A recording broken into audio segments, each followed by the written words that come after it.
नमस्कार, मैं हूं गौरव राजगुप्ता। आप देख रहे हैं KSG न्यूज़ फॉर एस्पिरेंट्स। अगर आप किसी भी कॉम्पिटिटिव एग्जाम की तैयारी कर रहे हैं तो ये वीडियो आपके लिए बेहद खास है। तमाम देश और दुनिया के उन मुद्दों को हमने कंपाइल किया है शॉर्टलिस्ट और फिल्टर करने के बाद, जो आपके सिलेबस बेस्ड हैं, एग्जाम ओरिएंटेड है, कंसाइज है, शॉर्ट एंड क्रिस्प हैं, टू द पॉइंट, सीधा मुद्दे की बात, काम की खबर मिलेगी इस वीडियो में। शुरुआत करते हैं हेडलाइंस के साथ। देख लीजिए क्या है आपके लिए खास।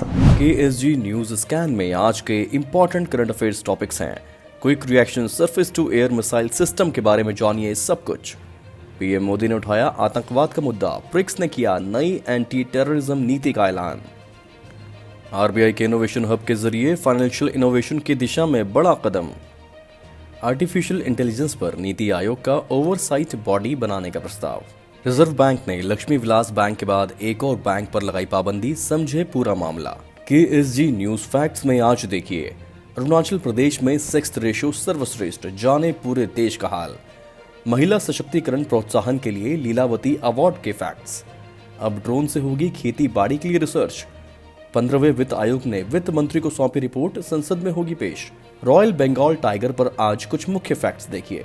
KSG टॉपर स्पीक में 2018-2019 के KSG India topper all India rank 6 Shubham Gupta का की टू सक्सेस। देखिए KSG गुरु मंत्र बाय डॉक्टर खान। आज का टॉपिक है वेल बिगन हाफ टर्न। अगर आप IAS ऑफिसर बनना चाहते हैं, UPSC civil service exam crack करना चाहते हैं, तो अभी विजिट करें ksgindia.com पर। कन्वीनियंट और cost effective online learning program के साथ साथ KSG इंडिया के पावरफुल क्लासरूम कोर्सेज के लिए एनरोलमेंट भी शुरू हो गया है। भले ही आप मेंस के लिए तैयारी कर रहे हैं या अगले साल होने वाले प्रीलिम्स के लिए शुरुआत से तैयारी करना चाहते हैं, या आप कॉलेज में हैं और शुरुआती दिनों से ही इस स्पेशल एग्जाम के लिए स्पेशल तैयारी शुरू करना चाहते हैं, आप सभी के लिए KSG इंडिया ने स्पेशली डिजाइन और कस्टमाइज्ड कोर्सेज तैयार किए हैं। कोचिंग, स्टडी मटेरियल और टेस्ट सीरीज के साथ साथ KSG इंडिया अपने स्टूडेंट्स को मेंटर्स भी अलॉट करता है। आज ही विजिट करें ksgindia.com और हिस्सा बने KSG इंडिया टॉपर्स टीम का।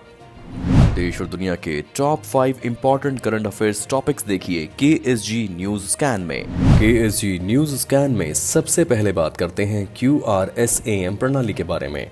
तुरंत जवाबी कार्रवाई देने वाली मिसाइल का 4 दिन में दूसरी बार सफल परीक्षण किया गया। लक्ष्य पर लगाया सटीक निशाना। भारत ने किया QRSAM का सफल परीक्षण। मिसाइल ने बनाया मानव रहित विमान को निशाना। यह परीक्षण ओडिशा के चांदीपुर स्थित इंटीग्रेटेड टेस्टिंग रेंज से किया गया। QRSAM प्रणाली में स्वदेश में विकसित उप प्रणालियों का इस्तेमाल हुआ है। DRDO ने लगातार 2 बार QRSAM मिसाइल के सफल परीक्षण किए। पहली QRSAM प्रणाली का परीक्षण 13 नवंबर को किया गया था, जिसमें रडार और मिसाइल का क्षमता का परीक्षण करते हुए पहले ही प्रयास में सीधा निशाना लगाया गया। वहीं 17 नवंबर को हुए परीक्षण में युद्ध की स्थिति में विमान का पता लगाने पर किए गए हमले की क्षमता का पता लगा है। Quick reaction surface to air missile 3 kilometre से 30 किलोमीटर तक के दायरे में आने वाले विमानों, हेलीकॉप्टर्स, ड्रोन्स और दुश्मन के मिसाइल को नष्ट करने की क्षमता रखता है। इसकी कुल रफ्तार है 5758 किलोमीटर प्रति घंटा। भारत इलेक्ट्रॉनिक्स लिमिटेड और भारत डायनामिक्स लिमिटेड ने इसके निर्माण में DRDO की मदद की है। अब बात करते हैं ब्रिक्स समिट की। मंगलवार 17 नवंबर को प्रधानमंत्री नरेंद्र मोदी ने 12वें ब्रिक्स शिखर सम्मेलन में अपने वर्चुअल भाषण के दौरान आतंकवाद, कोविड-19, अर्थव्यवस्था को फिर से उभारने और भविष्य का खाका तैयार करने संबंधी मुद्दों पर संबोधित किया। 5 देशों के समूह ब्रिक्स ने 12वें ब्रिक्स सम्मेलन में अपनी नई एंटी टेररिज्म नीति का ऐलान किया है। इसके तहत दुनिया भर के आतंकी नेटवर्क्स के फंडिंग के माध्यम को बंद करने समेत कई कदमों के जरिए सदस्य देशों के बीच द्विपक्षीय और बहुपक्षीय सहयोग को मजबूत करने की रणनीति पर चर्चा की गई। आतंकवाद निरोधक रणनीति यानी एंटी टेररिज्म स्ट्रेटजी नामक दस्तावेज में ब्रिक्स के मुताबिक आतंकी गतिविधियों को आयोजित करने, उकसाने, सहायता देने, आर्थिक मदद देने और बढ़ावा देने में शामिल पाए गए लोगों के खिलाफ सख्त कदम उठाए जाएंगे। वीडियो कॉन्फ्रेंसिंग के जरिए 5 देशों के समूह ब्रिक्स शिखर सम्मेलन को संबोधित करते हुए पीएम मोदी ने यह भी कहा कि संगठित तरीके से आतंकवाद की समस्या से निपटने की जरूरत है। आतंकवाद दुनिया की सबसे बड़ी समस्या है। पीएम मोदी ने कहा, हमें यह सुनिश्चित करना होगा कि आतंकवादियों का समर्थन और सहायता करने वाले देशों को भी दोषी ठहराया जाए।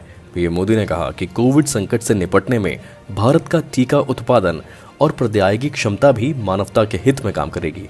कोविड के बाद आत्मनिर्भर भारत वैश्विक अर्थव्यवस्था के लिए एक संबल बन सकता है। पीएम ने यह भी कहा कि संयुक्त राष्ट्र सुरक्षा परिषद और आईएमएफ और डब्ल्यूटीओ जैसे संगठनों में सुधार की आवश्यकता है। रूसी राष्ट्रपति व्लादिमीर पुतिन द्वारा होस्ट 12वें ब्रिक्स शिखर सम्मेलन में चीनी राष्ट्रपति शी जिनपिंग, ब्राजील के राष्ट्रपति जेयर बोल्सोनारो और दक्षिण अफ्रीकी राष्ट्रपति सिरिल रामाफोसा भी शामिल हुए थे। अब बात करते हैं आरबीआई के इनोवेशन हब के बारे में। फाइनेंशियल इनोवेशन की दिशा में बड़ा कदम। इन्फोसिस के पूर्व सह संस्थापक कृष्ण गोपाल कृष्णन आरबीआई के इनोवेशन हब के पहले चेयरमैन बने। गोपाल कृष्णन फिलहाल स्टार्टअप विलेज के चीफ मेंटर हैं। अगस्त में आरबीआई ने इनोवेशन हब की स्थापना की थी। यह हब फाइनेंशियल सेक्टर के संस्थानों के साथ कोलैबोरेट करेगा। इसे आईटी इंडस्ट्री और शैक्षणिक संस्थानों के साथ भी जोड़ा जाएगा। आरबीआई ने इस इनोवेशन हब की स्थापना इसलिए की थी ताकि टेक्नोलॉजी का फायदा उठाते हुए पूरे फाइनेंशियल सेक्टर में इनोवेशन को बढ़ावा दिया जाए। साथ ही इसके जरिए ऐसा एक माहौल बनाया जाए जिससे इनोवेशन को तेजी दी जा सके। आरबीआईएच को एक गवर्निंग काउंसिल द्वारा मैनेज और गाइड किया जाएगा। इस गवर्निंग काउंसिल के चेयरमैन ही इसे देखेंगे। आरबीआईएच एक इकोसिस्टम का निर्माण करेगा जो फाइनेंशियल सर्विसेज और प्रोडक्ट को बढ़ाने पर फोकस करेगा। ये फाइनेंशियल इंक्लूजन को भी बढ़ाने में मदद करेगा। बढ़ते हैं अगली खबर की तरफ। सरकारी थिंक टैंक नीति आयोग ने एक ओवरसाइट बॉडी स्थापित करने का प्रस्ताव दिया है जो आर्टिफिशियल इंटेलिजेंस के तकनीकी, कानूनी, नीति और सामाजिक पहलुओं के बारे में एक सक्षम भूमिका निभाएगा। नीति आयोग ने आर्टिफिशियल इंटेलिजेंस के उपयोग के लिए मानकों, दिशा निर्देशों और बेंचमार्क स्थापित करने के लिए इस ओवरसाइट बॉडी की स्थापना का प्रस्ताव दिया है जो सार्वजनिक क्षेत्र की खरीद के लिए अनिवार्य होगा। इस बॉडी में कंप्यूटर विज्ञान, आर्टिफिशियल इंटेलिजेंस, कानून और सामाजिक विज्ञान जैसे क्षेत्रों के विशेषज्ञ होने की उम्मीद है। बढ़ते हैं अगली खबर की तरफ। रिजर्व बैंक ने लक्ष्मी विलास बैंक के बाद एक और बैंक पर पाबंदी लगा दी है। रिजर्व बैंक ने महाराष्ट्र के जालना जिले में मंथन अर्बन कोऑपरेटिव बैंक पर पाबंदियां लगाई हैं। निजी क्षेत्र के लक्ष्मी विलास बैंक पर 1 महीने तक के लिए पाबंदियां लगाई गई हैं, जिसके तहत बैंक के खाताधारक अब सिर्फ 25,000 रुपए तक ही निकाल सकते हैं। मंता अर्बन कोऑपरेटिव बैंक पर 17 नवंबर 2020 से लेकर 6 महीने तक ये पाबंदी प्रभावी होगी। Lakshmi Vilas bank reserve bank की अनुमति के बिना बचत, चालू या किसी तरह के जमा खाते से किसी जमाकर्ता को कुल मिलाकर 25,000 रुपए से अधिक का भुगतान नहीं कर सकता। सरकार ने डीबीएस इंडिया के साथ लक्ष्मी विलास बैंक के अधिग्रहण की योजना की घोषणा की है। बैंक की खस्ता वित्तीय हालत को देखते हुए आरबीआई की सलाह के बाद सरकार ने ये कदम उठाया था। इसमें बैंकिंग और वित्तीय क्षेत्र की स्थिरता के हितों का ख्याल रखा गया है। बैंकिंग नियमन अधिनियम 1949 की धारा 45 के तहत केंद्र सरकार ने निजी क्षेत्र के बैंक पर पाबंदी लगाई है। वक्त है हमारे अगले सेगमेंट का, जिसका नाम है KSG news facts, important facts for you to remember. KSG news facts में सबसे पहले बात करते हैं देश में सेक्स रेशियो पर आई एक रिपोर्ट के बारे में। नागरिक पंजीकरण प्रणाली पर आधारित भारत के महत्वपूर्ण आंकड़ों पर 2018 की रिपोर्ट के अनुसार अरुणाचल प्रदेश ने देश में सबसे अच्छा सेक्स रेशियो दर्ज किया, जबकि मणिपुर ने सबसे खराब। अरुणाचल प्रदेश में प्रति 1000 पुरुषों पर पैदा होने वाली 1084 महिलाएं दर्ज की गई। उसके बाद नागालैंड में 965, मिजोरम में 964, केरल में 963 और कर्नाटक में 957। सबसे खराब मणिपुर में 757, लक्षद्वीप में 839, दमन और दीव में 877, पंजाब और गुजरात दोनों में 896 दर्ज की गई। दिल्ली में सेक्स रेशियो 929, हरियाणा में 914 और जम्मू और कश्मीर में 952 दर्ज किया गया। पंजीकृत जन्मों की संख्या 2018 में बढ़कर 2.33 करोड़ हो गई, जो पिछले साल 2.21 करोड़ थी। अब बात करते हैं Lilavati award for women empowerment के बारे में। 17 नवंबर 2020 को All India Council for Technical Education यानी AICTE ने देश में महिलाओं को सशक्त बनाने के लिए किए गए प्रयासों को एक्नॉलेज करने के लिए लीलावती अवार्ड की शुरुआत की। पुरस्कार का शुभारंभ शिक्षा मंत्री रमेश पोखरियाल निशंक ने एक वर्चुअल सम्मेलन के माध्यम से किया। AICTE ने कहा कि पुरस्कार महिलाओं के विकास के क्षेत्र में किए गए प्रयासों को पुरस्कृत करने और उनके जीवन के सभी क्षेत्रों में महिलाओं के लिए समानता और निष्पक्षता बनाने के उद्देश्य से है। इसके जरिए लैंगिक भेदभाव से जुड़े सभी मुद्दों जैसे निरक्षरता, बेरोजगारी, आर्थिक और पोषण संबंधी असमानताओं, मातृ मृत्यु दर और मानवाधिकार का समाधान मिलेगा। इसके अलावा अगर किसी ने महिलाओं की मुक्ति और उनके सशक्तिकरण की दिशा में बड़े पैमाने पर प्रयास किया हो तो वह अपने प्रयासों और उपलब्धियों को सामने ला सकता है। इस पुरस्कार का उद्देश्य साफ सफाई, स्वास्थ्य, पोषण, साक्षरता, रोजगार, टेक्नोलॉजी, क्रेडिट, मार्केटिंग, स्टार्टअप, कौशल विकास, प्राकृतिक संसाधनों और महिला अधिकार जैसे मुद्दों के प्रति जागरूकता फैलाना है। बढ़ते हैं अगली खबर की तरफ। अब ड्रोन से होगी खेती बाड़ी के लिए research. Union civil aviation ministry ने एग्री रिसर्च के लिए ड्रोन के इस्तेमाल को मंजूरी दे दी है। यह अनुमति तेलंगाना के हैदराबाद स्थित इंटरनेशनल क्रॉप रिसर्च इंस्टीट्यूट यानी ICRISAT को मिली है। यानी अब खेतीबाड़ी में भी ड्रोन का इस्तेमाल किया जा सकेगा। इसका इस्तेमाल कृषि कार्य के लिए ही किया जाएगा। सिविल एविएशन ने बताया कि ड्रोन के इस्तेमाल की यह मंजूरी 6 महीने तक लिए ही वैध है। 15वें वित्त आयोग ने वित्त मंत्री को सौंपी रिपोर्ट, संसद में होगी पेश। 15वें वित्त आयोग के अध्यक्ष NK सिंह और आयोग के सदस्यों ने वित्त मंत्री निर्मला सीतारमण को 2021-22 से 2025-26 की अवधि के लिए आयोग की रिपोर्ट की एक प्रति प्रस्तुत की। इससे पहले 16 नवंबर को आयोग ने प्रधानमंत्री नरेंद्र मोदी को इस अवधि के लिए एक रिपोर्ट की एक प्रति भेंट की थी और 4 नवंबर 2020 को राष्ट्रपति रामनाथ कोविंद को भी एक कॉपी सौंपी गई थी। भारत सरकार की एक्शन टेकन रिपोर्ट के साथ वित्त मंत्री निर्मला सीतारमण इस रिपोर्ट को संसद में पेश करेंगी। संसद में पेश किए जाने के बाद इस रिपोर्ट को पब्लिक डोमेन में रखा जाएगा। आयोग ने अपनी रिपोर्ट में अलग अलग राज्यों की परिस्थितियों, समस्याओं और चुनौतियों के मुताबिक अपनी सिफारिशें तैयार की हैं।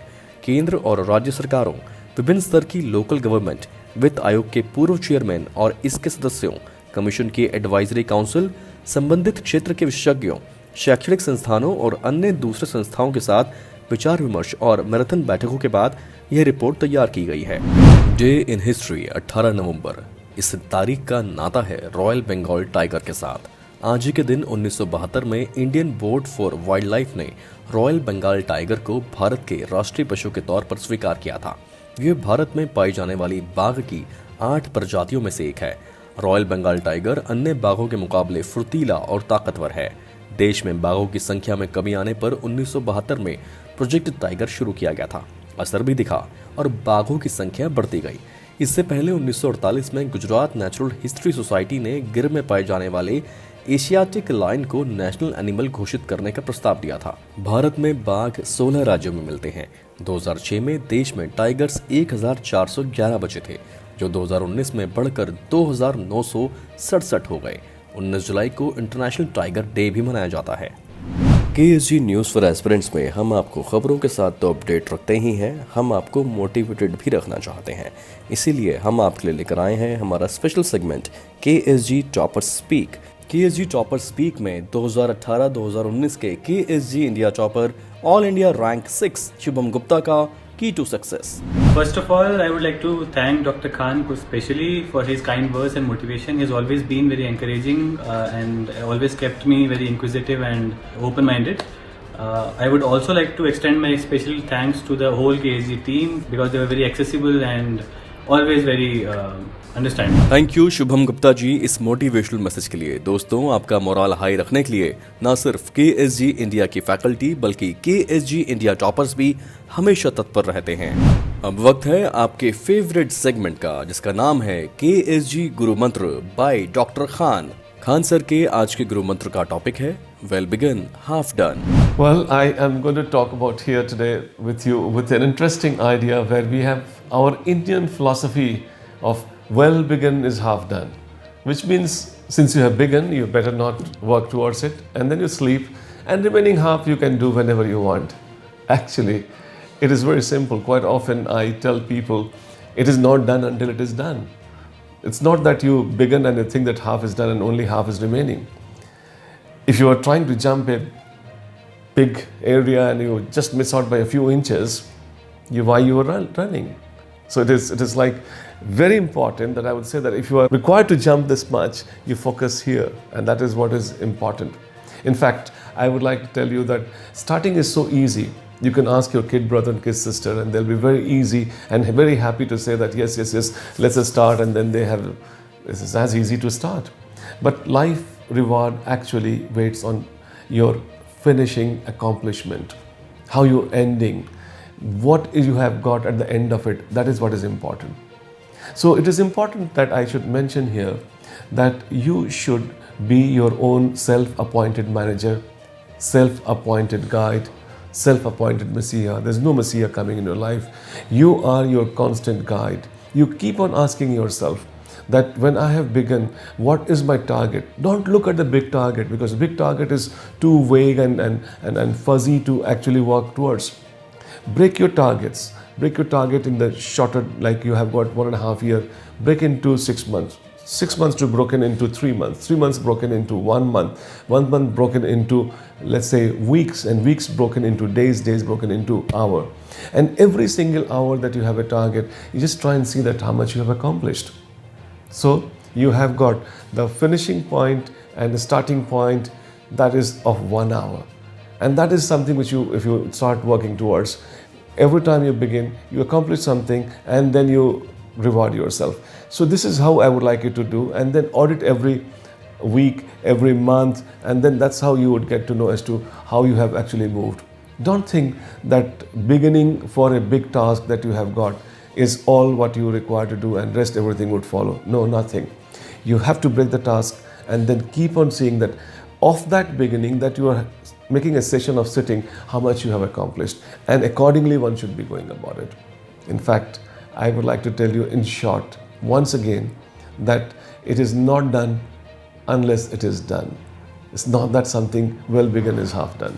I hope you got my point. God bless.